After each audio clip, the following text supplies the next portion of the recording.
List of major accident hazard units. చూడండి, ఆ central government యొక్క ముఖ్యమైన రూల్ ఏంటి?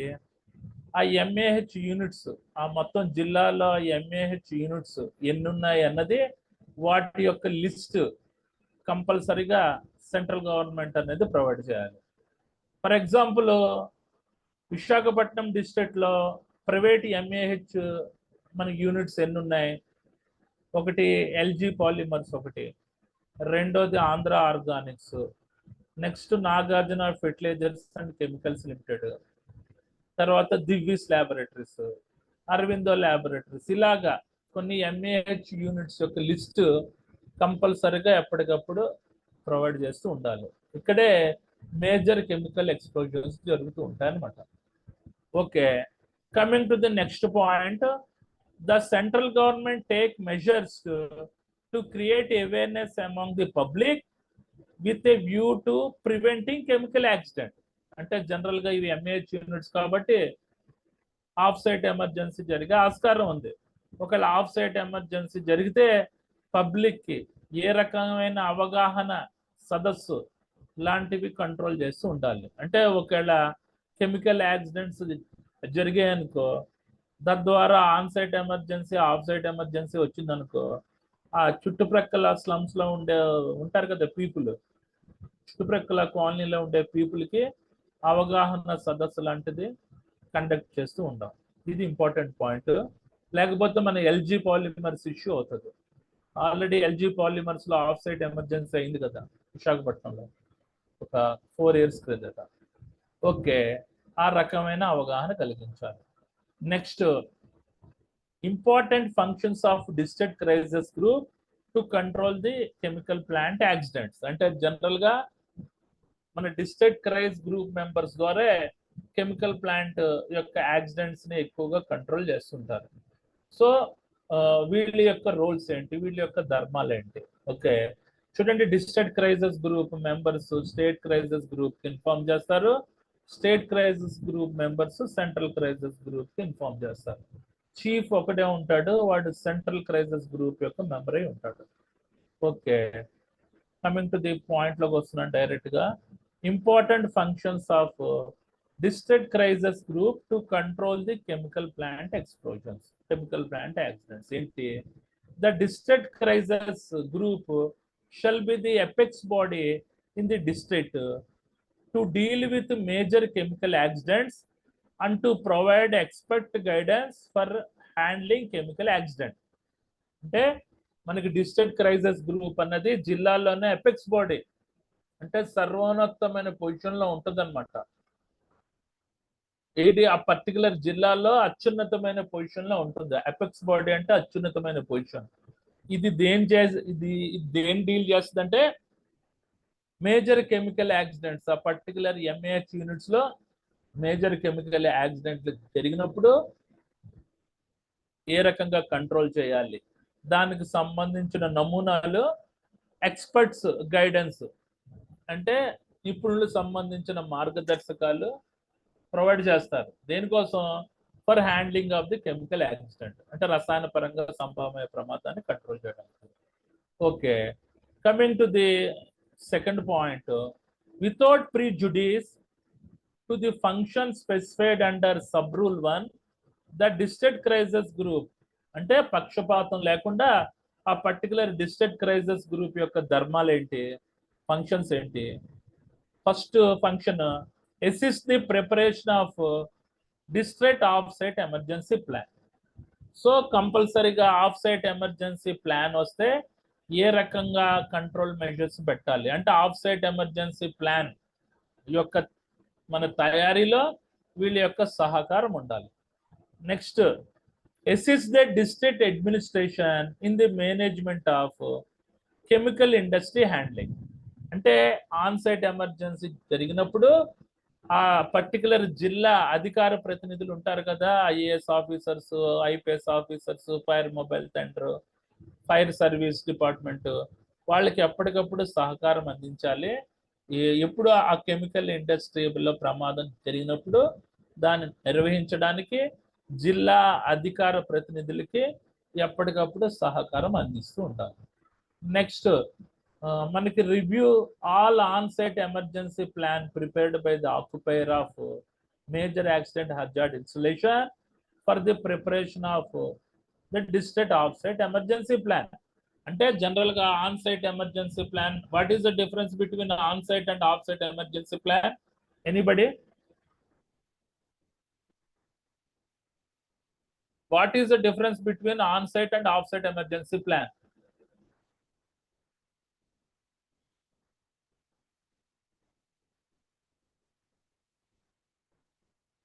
ఏంటండి IS 105 లో చెప్పాను కదా ఆల్రెడీ. ఆఫ్సైట్ అంటే ప్లాంట్ చెప్పమ్మా. ప్లాంట్ ఏరియాస్ లో జరిగేది ఆన్ సైట్ అంటారు. చెప్పండి దుర్గారావు గారు. ప్లాంట్ ఏరియాస్ లో జరిగేది చూడండి ఆన్ సైట్ అంటారు. చూడండి, ఏదైనా ఒక యాక్సిడెంట్ ఇన్సిడెంట్ ఆ ప్లాంట్ యొక్క ప్రిమిసెస్ లోపే జరిగి తద్వారా దాని యొక్క ప్రభావం ఆ ప్లాంట్ యొక్క ప్రిమిసెస్ లోపే ఉండేదాన్ని ఆన్ సైట్ ఎమర్జెన్సీ అని అంటారు. ఆఫ్ సైట్ ఎమర్జెన్సీ అంటే ఆ పర్టికులర్ యాక్సిడెంట్ ఇన్సిడెంట్ యొక్క ఎఫెక్ట్ ఆ ప్లాంట్ ప్రిమిసెస్ దాటిపోయి అవుట్ సైడ్ వర్కర్లు కూడా మనం ఎఫెక్ట్ చెందడాన్ని ఆఫ్ సైట్ ఎమర్జెన్సీ అని అంటారు. Okay, coming to the C point, అదే మనకి review all on site emergency plan prepared by the occupier of major accident hazard insulation for the preparation of district off site emergency plan. అంటే ఏంటి చూడండి, general గా on site emergency plan అన్నది ఆ particular MAH unit యొక్క ఆక్యుపైర్స్ అనుభవదారులు తయారు చేస్తుంటారు.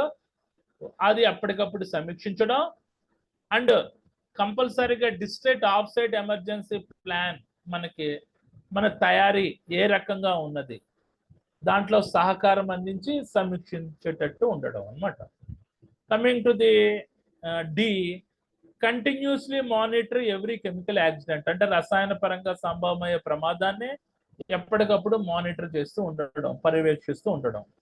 Next, ensure a continuous information flow from the district to central and state crisis group regarding accident situation and mitigation effects. అంటే ఒక కెమికల్ యాక్సిడెంట్ జరిగింది అనుకోండి, ఆ కెమికల్ యాక్సిడెంట్ సంబంధించిన సమాచారం కంపల్సరిగా స్టేట్ సెంట్రల్ క్రైసిస్ గ్రూప్ కి సమాచారం అందిస్తూ ఉండడం, ఆ ప్రమాదం యొక్క స్థితి మనకి ఏ రకంగా ఉంది అన్నది సమాచారం అందించడం అండ్ మిటిగేషన్ ఎఫెక్ట్, మనకు ఏ రకంగా ఆ పర్టికులర్ కెమికల్ యాక్సిడెంట్ ని కంట్రోల్ చేస్తున్నాం దానికి సంబంధించిన సమాచారం state district central crisis group కి సమాచారం ఇస్తూ ఉండడం అనమాట. Okay, next point, forward A report of chemical accident with in 15 days to the state crisis group. ఏదైనా రసాయన పరంగా ప్రమాదం జరిగినా అది మైనర్ అయినా మేజర్ అయినా విత్ ఇన్ 15 days లో స్టేట్ క్రైసిస్ గ్రూప్ కి ఒక రిపోర్ట్ ఫార్వర్డ్ చేయడం. తర్వాత conduct at least 1 full scale mock drills of chemical accident at a site each year and forward the report and strength and weakness of the plant to the state crisis group. ప్రతి MAH plant లో వీళ్ళ పర్యవేక్షణలో అంటే district crisis group యొక్క పర్యవేక్షణలో కంపల్సరీగా mock drill అన్నది conduct చేసి ఆ మాక్ డ్రిల్ అన్నది రికార్డ్ చేసి దానికి సంబంధించిన రిపోర్టు స్టేట్ క్రైసిస్ గ్రూప్ కి ఫార్వర్డ్ చేసేటట్టు ఉండడం అనమాట. ఇది దీంతో అయిపోయిందండి. ఇంకో టాపిక్ వెళ్ళిపోమంటారా లేకపోతే ఇదే రిపీట్ చేయమంటారా?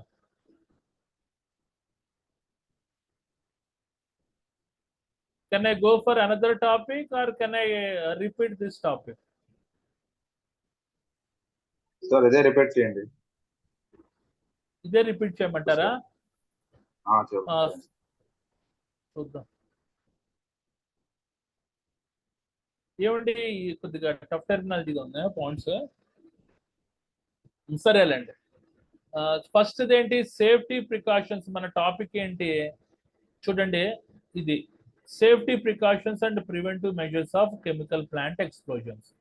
రసాయన పరంగా సంభావన మన ప్రేరులు జరిగే అంటే MAH units mAh units major accident hazard units లో ఏ రకమైన సేఫ్టీ ప్రికాషన్స్ తీసుకోవాలి, మనకి ఏ రకమైన ప్రివెంటివ్ మెజర్స్ తీసుకోవాలి అన్నది మన టాపిక్ అనమాట. జనరల్ గా chemical plant explosions mAh units లోనే అవుతూ ఉంటాయి ఎక్కువగా, చిన్న చిన్న ఇండస్ట్రీస్ లో అవ్వవు. ఓకేనా, దాని గురించి ఇండెప్త్ ఇచ్చాను పాయింట్స్, మిక్స్డ్ పాయింట్స్ ఇవన్నీ. మీరు ఇవి రాస్తే ఇవి రాయండి, లేకపోతే if you know better point then this one you have to apply those points. Coming to the safety precautions of the chemical plant explosions ఏంటి? First point, maintaining a register of flammable and explosive chemicals. అంటే ప్రేలుడు స్వభావం గల, మండే స్వభావం గల chemicals యొక్క register maintain చేయడం. Next, identifying physical or chemical reactions of the flammable and explosive chemicals. ఆ ఫ్లామబుల్ కెమికల్స్, ఎక్స్ప్లోజివ్ కెమికల్స్ యొక్క భౌతిక పరమైన, రసాయనిక పరమైన చర్యలు ఎప్పటికప్పుడు గుర్తిస్తూ ఉండడం. Ensuring that exposure standards of the flammable chemicals are not exceeded. Exposure standards అంటే ఏంటంటే ఆ కెమికల్స్ ని ప్రాసెసింగ్ చేస్తున్నప్పుడు రియాక్టర్స్ లో వాటి నుంచి కొన్ని వేపర్స్ వస్తాయి. ఆ వేపర్స్ టైం వేడ్ యావరేజ్ అనుగుణంగా ఉండాలి. Threshold limit value time weighted average అనుగుణంగా ఉండాలి. అలా లేని పక్షంలో ఎయిర్ మానిటరింగ్ డివైజెస్ ద్వారా కంట్రోల్ పెట్టేటట్టు. నెక్స్ట్, మనకి provision of information, training and instruction and supervision to the workers and record kept. అంటే చూడండి, ఆ పర్టికులర్ ఫ్లామబుల్ కెమికల్స్ గురించి, ఎక్స్ప్లోజివ్ కెమికల్స్ గురించి సరైన సమాచారం ఇవ్వడం, శిక్షణ ఇవ్వడం, సూచనలు ఇవ్వడం, సరైన సూపర్వైజర్ పర్యవేక్షణలో మాత్రమే వాళ్ళు పనిచేసేటట్టు ఉండడం, వాళ్ళ యొక్క రికార్డ్స్ మెయింటైన్ చేసేటట్టు ఉండడం, ఇవన్నీ చేయాలి. Okay, coming to the next, ensuring adequate information, instruction and training to all workers regarding material safety data sheets of the flammable chemicals. Flammable chemicals యొక్క మెటీరియల్ సేఫ్టీ డేటా షీట్స్ తెప్పించుకొని అందులో 16 sections ఉంటాయి కదా, ఆ 16 సెక్షన్స్ గురించి సరైన సమాచారం, సూచనలు, శిక్షణ ఇవ్వాలి. మెటీరియల్ సేఫ్టీ డేటా షీట్స్ అన్నా, సేఫ్టీ డేటా షీట్స్ అన్నా ఒకటే. Next, obtaining the current material safety data sheets MSDS from the manufacturer, importer or supplier of the hazardous chemicals. ఎప్పటికప్పుడు అప్డేట్ చేసిన మెటీరియల్ సేఫ్టీ డేటా షీట్స్ ని ఆ manufacture నుంచి, importer నుంచి, supplier నుంచి తెచ్చుకోవాలని అంటున్నాడు. Next, ensuring flammable chemicals are correctly labelled. General గా ఫ్లామబుల్ కెమికల్స్ కి మనకి ఏ కలర్ వేస్తారు? Red colour with pictogram symbols. Okay, అదే హెల్త్ హజార్డ్స్ క్రియేట్ చేసే కెమికల్స్ కి బ్లూ కలర్, అదే రియాక్టివిటీ హజార్డ్స్ క్రియేట్ చేసేవి yellow colour, as well as environment hazards create చేసేవి వైట్ కలర్. ఆ రకంగా ఉంటాయి అనమాట. తర్వాత మనకి provision of minor spill containment system for hazardous chemicals if necessary. అంటే తక్కువ మోతాదులో రసాయనాలు వెలిగిపోతే దాన్ని క్లీనప్ చేసే వ్యవస్థ పెట్టుకోవాలి. అదే ఎక్కువ మోతాదులో కెమికల్స్ ఒలిగిపోయాయి అనుకో, better to go for EHS. Okay, already spill control ప్రొసీజర్లో చెప్పాను ఈ పాయింట్స్. నెక్స్ట్, మనకి provision and availability of fire protection, fire fighting equipment and emergency and safety equipment. ఎప్పటికప్పుడు fire protection, fire fighting equipment రెడీగా ఉంచుకోవాలి. Emergency and safety equipments కూడా రెడీగా ఉండాలి. తర్వాత ప్రిపేరింగ్ అనే emergency plan if the quantities of the preparing an emergency plan if the quantities of the flammable chemicals at workplace exceeds the manifest quantity. అంటే అనుకున్న పరిమాణం కంటే ఎక్కువ పరిమాణం గల కెమికల్స్ ని ఆ పని ప్రదేశంలో పట్టుకొని ఎక్స్పెరిమెంట్స్ చేస్తున్నా, ప్రాసెసింగ్ చేస్తున్నా, తర్వాత హ్యాండ్లింగ్ చేస్తున్నా కంపల్సరీగా ఆన్ సైట్ ఎమర్జెన్సీ ప్లాన్ అన్నది తయారు చేసుకోవాలి. There may be chance of fire కాబట్టి.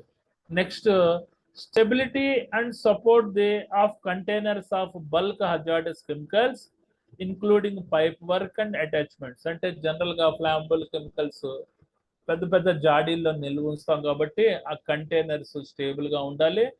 దానికి ఉండే పైప్ వర్క్, అంటే సపోజ్ ఒక 500-1000 లీటర్స్ గల కంటైనర్స్ నుంచి మన మన ఫ్లూయిడ్ ని ట్రాన్స్పోర్ట్ చేయడానికి అక్కడ పైప్ లైన్ విత్ ఫ్లాంజెస్ అన్ని ఏర్పాటు చేస్తాం కాబట్టి ఆ పైప్ వర్క్ యొక్క అటాచ్మెంట్స్ కూడా స్టేబుల్ గా ఉండాలి, ఏ రకంగా లీక్ అవ్వకూడదు.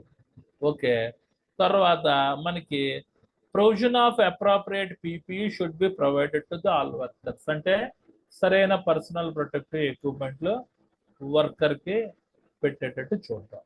ఇవి మొత్తం ఎన్ని పాయింట్స్ ఇచ్చాను? 4, 8, 12 ఇచ్చాను. ఏది సేఫ్టీ ప్రికాషన్స్. ఇప్పుడు ఇవన్నీ ప్రివెంటివ్ మెజర్స్ అన్నమాట. Constitution of central state district crisis group to prevent chemical plant explosions, అంటే central crisis group, state crisis group, district crisis group ని రాజ్యాంగబద్ధంగా ఏర్పాటు చేయడం. దేనికోసం? ఈ ఎంఏహెచ్ యూనిట్స్ లో కెమికల్ ప్లాంట్ యొక్క ప్రేలుళ్ళు కంట్రోల్ చేయడానికి. అంటే మన district crisis group, state crisis group, central crisis group యొక్క మెంబర్స్ యొక్క రోల్స్, రెస్పాన్సిబిలిటీస్ ఏంటి, దేనికోసం? To prevent the chemical plant exposures. అది అందులో కొన్ని పాయింట్స్ ఇచ్చాను చూడండి. The central government shall constitute A central crisis group for the management of chemical accident and setup A crisis alert system in accordance with the provision of Rule 4 within 30 days from the date of commencement of these rules. అంటే ఒక mAh plant అన్నది establishment అయ్యింది, అది దాని యొక్క operations 30 days లోపే, అంటే దాని యొక్క కార్యక్రమాలు 30 days జరిగే లోపే సెంట్రల్ గవర్నమెంట్ అన్నది సెంట్రల్ క్రైసిస్ గ్రూప్, అంటే జిల్లా సంక్షోభ నివారణ వ్యవస్థని రాజ్యాంగబద్ధంగా ఏర్పాటు చేయాలి. సెంట్రల్ క్రైసిస్ గ్రూప్ అంటే కేంద్ర సంక్షోభ వ్యవస్థని రాజ్యాంగబద్ధంగా ఏర్పాటు చేయాలి. దేనికోసం? ఆ కెమికల్ యాక్సిడెంట్స్ ని కంట్రోల్ చేయడానికి. దాంతోపాటు క్రైసిస్ అలర్ట్ సిస్టమ్ అంటే సంక్షోభ హెచ్చరిక వ్యవస్థను కూడా పెట్టాలి. వీళ్ళ యొక్క కూర్పు ఏ రకంగా ఉండాలంటే 30 days, అంటే Rule 4 30 days లోపు వీళ్ళు ఉండాలి. Okay, next the composition of central crisis group shall be specified in schedule 5, అంటే సెంట్రల్ క్రైసిస్ గ్రూప్ లో ఉండే మెంబర్స్ యొక్క కూర్పు ఏ రకంగా ఉండాలంటే షెడ్యూల్ 5 వివరాల జాబితా 5లో పేర్కొన్న కూర్పు మాదిరిగా ఉండాలి. ఎవరిని పడితే అన్ని రికమెండేషన్ క్యాండిడేట్స్ ని ఎవరిని పెట్టకూడదు, అందరు కాంపిటెంట్ పర్సన్స్ ని, ఎక్స్పర్ట్స్ ని పెట్టాలన్నమాట. అది ఇటు బాధ. Okay, next the central crisis group shall meet at least once in 6 months and follow such procedure for transaction of business as it deems fit. అంటే ఈ సెంట్రల్ క్రైసిస్ గ్రూప్ మెంబర్స్ అన్నోళ్ళు కంపల్సరీగా 6 నెలలకు ఒకసారి ప్రతి ఎంఏహెచ్ ప్లాంట్ ని విజిట్ చేసి అందులో విధానాలు ఏ రకంగా ఉన్నాయి, వాళ్ళ యొక్క బిజినెస్ ట్రాన్సాక్షన్స్ ఏ రకంగా చేస్తున్నారు, డిమ్స్ ఫిట్ సరితూగేటట్టు ఉన్నాయా, లేకపోతే వయలేషన్స్ ఏదైనా ఉన్నాయా, అవన్నీ చెక్ చేస్తూ ఉండాలి. On site emergency plan A రకంగా ఉంది, తర్వాత మొత్తం ఎంతమంది హెచ్ఎస్సి టీం ఉంది, మాక్ డ్రిల్స్ ఏ రకంగా కంట్రోల్ చేస్తున్నారు, వీళ్ళ యొక్క బిజినెస్ ఏ రకంగా ఉన్నది అన్నది ఎప్పటికప్పుడు 6 నెలలకు ఒకసారి ప్రతి ఎంఏహెచ్ ప్లాంట్కి వెళ్ళి జిల్లాలో ఉండే ఎంఏహెచ్ ప్లాంట్లు తిరుగుతూ వాటి యొక్క రిపోర్ట్స్ ఎప్పటికప్పుడు గమనిస్తూ ఉండడం. తర్వాత